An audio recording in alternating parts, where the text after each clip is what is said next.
बिस्मिल्लाहिर्रहमानिर्रहीम। अस्सलाम वालेकुम।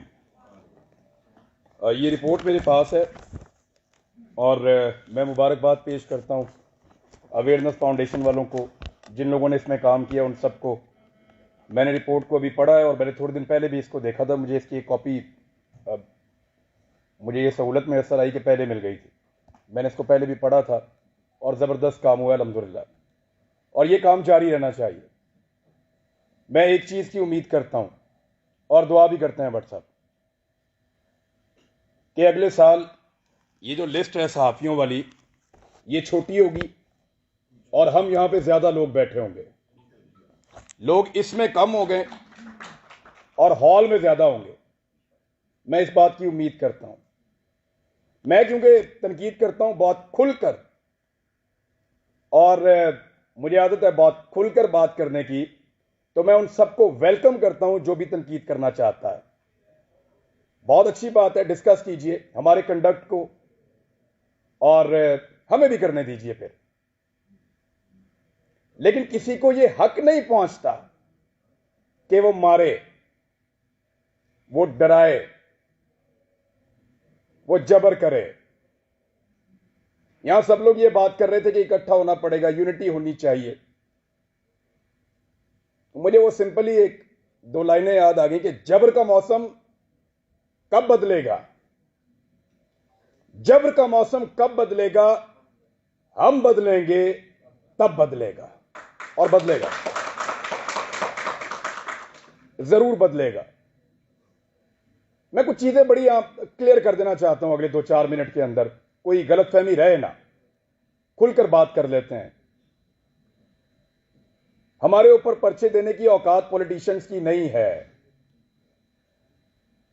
ये क्या बेचते हैं, पर्चा देंगे हम पे, कमजोर लोग, बुज़दिल।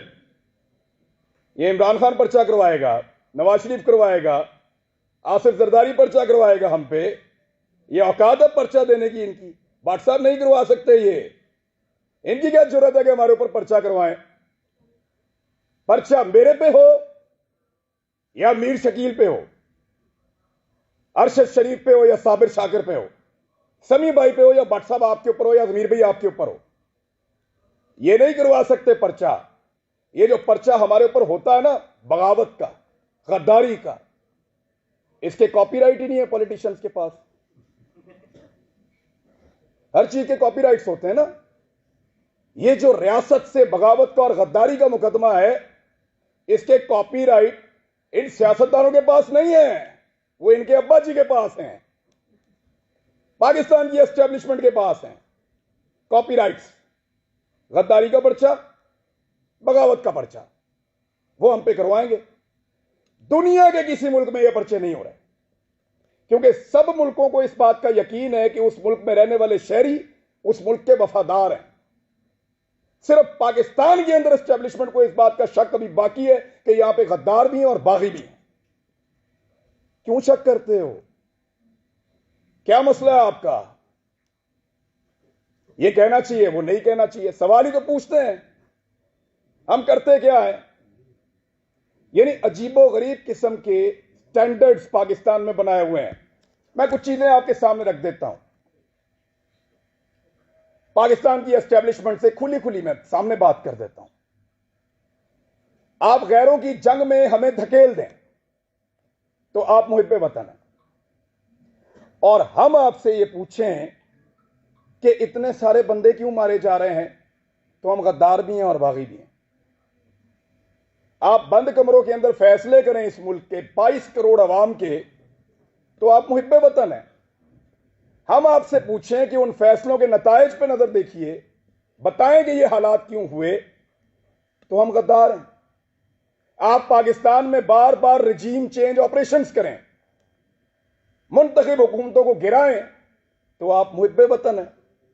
हम आपसे पूछें कि ये क्यों किया, तो हम गद्दार भी हैं और हम बागी भी हैं।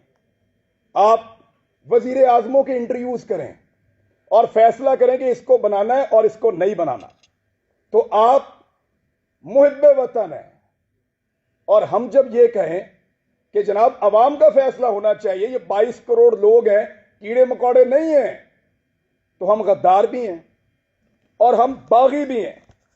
यानी आप बगावतों के और गद्दारियों के मुकदमे दर्ज करवाएं जो पूरी दुनिया में नहीं हो रहे।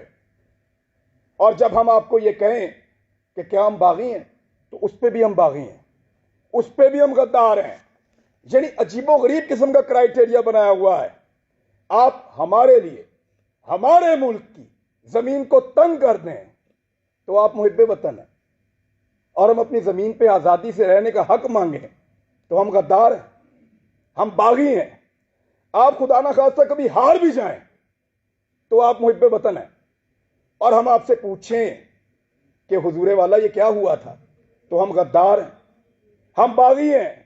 आप किसी एक तजर्बे में नाकाम हो जाएं तो आप मुहिब्बे वतन हैं, और हम सिर्फ नाकामी की निशानदेही कर दें तो हम गद्दार हैं, हम बागी हैं। हम हंसें तो गद्दार हैं, रोएं तो गद्दार हैं, बोलें तो गद्दार हैं, चुप रहें तो गद्दार हैं, बात करें तो गद्दार हैं, ना करें तो गद्दार हैं, हम सवाल करें तो गद्दार हैं, जवाब मांगे तो गद्दार हैं, जवाब ना देने पर रिएक्ट करें फिर गद्दार हैं। क्योंकि हम पैदा हुए हैं हुजूर गद्दारी के लिए। हमारे गलों में ना तख्तियां डालो और हमें चक्कर लगवाओ पाकिस्तान के गद्दार लिखकर, हमारे माथों पे लिखो गद्दार, इधर यहां लिखो, या गोली मार दो, हमारे लिए वो ज्यादा आसान होगा। तकलीफ होती है। अरशद शरीफ ने किसके लिए आवाज नहीं उठाई थी? आप सारे गवाह हैं। जिसको मार पड़ी वो उसका शदीद तरीन मुखालिफ होने के बावजूद कहता रहा कि गलत मारा। तो तकलीफ होती है ना। भट्ट साहब नाकामी थी हमारी, उसका हम पे एतबार खत्म हो गया। भट्ट साहब उसको पता चल गया अब उसका बोझ नहीं उठा सकते, वो इसलिए मुल्क छोड़ के गया था। उन्होंने पता लग गया ताड़े तो गल उत्ते हुण, हम पे उसका एतबार खत्म हो गया था। तकलीफ होती है। चुप करके निकल लिया। इन्होंने मजाक उड़ाया उसकी तस्वीर दिखा दिखा कर, हमारे इख्तलाफात को हमारे खिलाफ इस्तेमाल किया, हमारे लोगों को तस्वीर भेजी कि ये देखो भाग रहा है, फोटो लगाओ सोशल मीडिया पे, गंदा करो इसको, भाग रहा है। और बुज़दिल नहीं था। बुज़दिल होता तो तुम्हारे साथ डील करता, तुम उसकी मिन्नतें कर रहे थे डील के लिए। रोज उसे कहते थे कि आओ बात करें, रोज उसे कहते थे कि आओ सरेंडर करो हमारे सामने। उसके बच्चों को थ्रेट, उसकी फैमिली को थ्रेट। अकेला था, उसको पता था सबको उसने अकेले ने संभालना, कोई और तो नहीं था उसके साथ। जाओ पूछो उसकी मां से, मैं मिलकर आया हूं उस दिन। सारी बातें करने के बाद, पूरा हौसला देने के बाद, आखिर में वो कहती है कि अरशद तो नहीं है ना, जो कुछ भी हो अरशद तो नहीं आएगा अब। हम पे उसका एतबार खत्म हो गया था, इसी काबिल हैं हम पे भरोसा नहीं था उसका, इसलिए वो यहां से गया। बुज़दिल नहीं था, हम नकारा हो गए थे, हम उसको नहीं बचा पाए। मैं अभी थोड़ी देर पहले मैं मोटरवे पे आ रहा था, मैंने एक वीडियो रिकॉर्ड की। मुझे इत्तला दी गई कि आप इस्लामाबाद आएंगे तो पकड़ेंगे, तो मत जाओ। तो मुझे दो वजूहात समझ आई, या तो कोई ये चाहता है कि मैं यहां के बात ना करूं, या हो सकता है वाकई पकड़ ले। तो मैंने एक वीडियो छोटी सी रिकॉर्ड करवाई, इसलिए कि अगर मैं पकड़ा गया तो ये लोगों तक पहुंच जाएगी वीडियो, और मुझे जो इत्तला दी है, कैसे दी है, किसने पकड़ा, ये भी पता चल जाएगा। मैंने अपने बच्चों से भी माफी मांगी। मैं एक साल में उनको कोई किसी एक मौके पर भी जो मैं उनके साथ टाइम गुजारा करता था, मुझे वो मौका ही नहीं मिला। मैंने उसी वीडियो में उनसे माफी मांगी कि बेटा सॉरी बाबा, फिर लेट हो गए हैं, लेकिन वादा आपसे पूरा करेंगे। लेकिन आपको पता मेरे दिमाग में वाइट चीज क्या चल रही थी? मेरा भी आप सबसे एतबार खत्म हो गया। आखिर में मेरे दिमाग में यह आ रहा था कि अरशद नहीं है, बोलेगा कौन? वही था सबको इकट्ठा करके वहां अदालत में पहुंच गया था। क्यों पकड़ा उसको? हौसला देता था, डट कर खड़ा था, हर जगह उसने आवाज उठाई और पूरी कोशिश की उसने कि यह मुश्किल वक्त गुजर जाए। अभी मैं इस यकीन के साथ अंदर जाऊंगा कि अरशद पीछे नहीं खड़ा हुआ। अब सिर्फ ये एक कमी मुझे महसूस हुई है, वो इस कमी के साथ पाकिस्तान छोड़ गया था।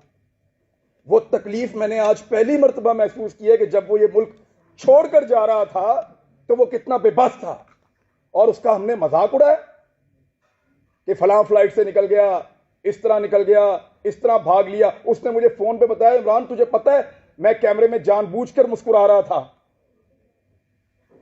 वो इसलिए कि मुझे पता था ये मेरा मजाक उड़ाएंगे।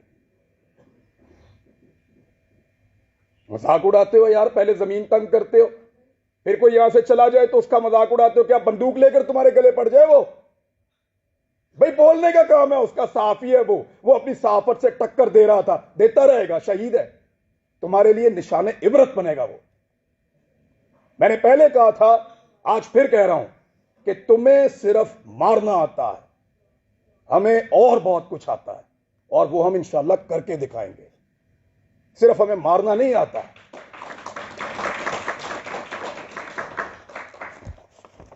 दबा दबा के और जिसको दबाया एस्टेब्लिशमेंट ने दबाया। अहमद मीर का प्रोग्राम में बड़ा खुश था उस दौर में जब बंद हुआ, क्योंकि हम भी एक अजीबोगरीब दुनिया में रहते थे। माशरत उलूम की किताबें पढ़ के आए हुए थे, लगता था सारे हीरो हैं, एस्टेब्लिशमेंट पाकिस्तान की बहुत वफादार है। सच्ची बात है, किसी की आंखें पहले खुल गई, किसी की बाद में खुल गई, लेकिन अच्छी बात है खुल गई। लेकिन मफादात की पट्टी बांध के कभी आंख बंद नहीं की अल्हम्दुलिल्लाह। कभी इसलिए आंख बंद नहीं की कि मफादात की उसके ऊपर पट्टी बंधी हुई थी। जब मुतीउल्लाह जान पे हमला हुआ, मैं क्लिप आप सबसे शेयर कर दूंगा, मैंने मुजम्मत की। वो बच्चा जिसके घर के अंदर घुस के मारा, जिसके साथ आपका केस चल रहा था, मैंने मुजम्मत की। जब अफसार आलम पे गोली चली तब मुजम्मत की। सब रिकॉर्ड के ऊपर मौजूद है, हामिद मीर के ऊपर गोली चली, मुजम्मत की। लेकिन हामिद मीर ने अपने मुंह से कहा था, मेरे भाई ने, कि मेरा प्रोग्राम सियासतदानों ने बंद नहीं किया। इमरान खान की क्या औकात है, बंद तो उन्होंने किया है। अब बोलता है इमरान खान से बदला लूंगा। अपने मुखालिफ को पहचानिए, फिर इकट्ठे हो जाएं, तो शायद आपकी जान छूट जाए, वरना ऐसे ही इसी तरह हमारा वक्त गुजरता रहेगा। मैं सिर्फ एस्टेब्लिशमेंट को एक बात कहना चाहता हूं कि हुजूर आपका मर्तबा, आपका रुतबा बहुत बड़ा है। ये बहुत छोटे छोटे काम है जिनमें आप पड़े हुए हैं। ये छोटे छोटे काम हमें करने दें, एतबार करें हमारे ऊपर कीड़े मकोड़ों पे, हम गद्दारों को ये मुल्क चलाने दो। आप मुहिब्बे वतन है, बहुत बड़े लोग हैं आप, बड़े बड़े काम किया करें आप, आपका रुतबा बहुत बड़ा है, बड़ा मुकद्दस काम है आपका, हम उसकी कदर करते हैं, यूं सलूट करते हैं आपको, खुश होते हैं आपको देखकर। लेकिन ये छोटे छोटे काम हमारे लिए छोड़ दीजिए, हमारे लेवल पे मत गिरिए। आप बीच में से निकल जाए ना तो इन सब माफिया को हम संभाल लेंगे, मीडिया वाले। बस आपके खिलाफ बोलने को जरूरत की बात नहीं है, दिल नहीं करता, खुदा की कसम दिल नहीं करता, खुदा की कसम दिल नहीं करता। डरते वरते नहीं है, पता है आपको, बुज़दिल नहीं है हम। क्या करोगे, गोली मार दोगे, मार दो। डरते नहीं है तुमसे, तुमसे प्यार करते हैं, तुम्हारी कदर करते हैं।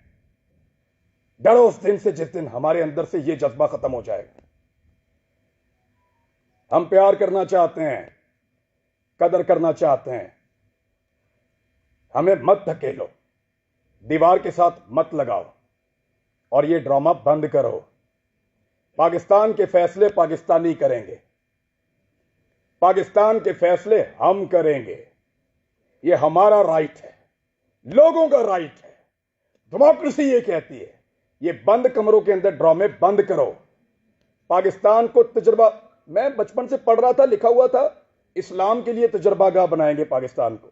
हमारे लीडर्स ने ये बताकर पाकिस्तान बनाया, वो किसी और चीज की तजुर्बागाह बना दिया। पकड़ के इसको पकड़ लो, उसको नंगा कर लो, उसको डंडे मारो, उसके कपड़े उतार दो, उसको घसीट के वहां पे ले जाओ, इसको जगाते रहो, इसको शहरों में फिराओ। अजीब ड्रामेबाजी है। वो ये मुल्क है, क्या बना दिया आपने इसको? आपके अपने घरों में बच्चे नहीं है? यानी हमें डिवाइड करके हम पे रूल कर रहा है। पहले गोरा कर रहा था, अब एस्टेब्लिशमेंट कर रही है।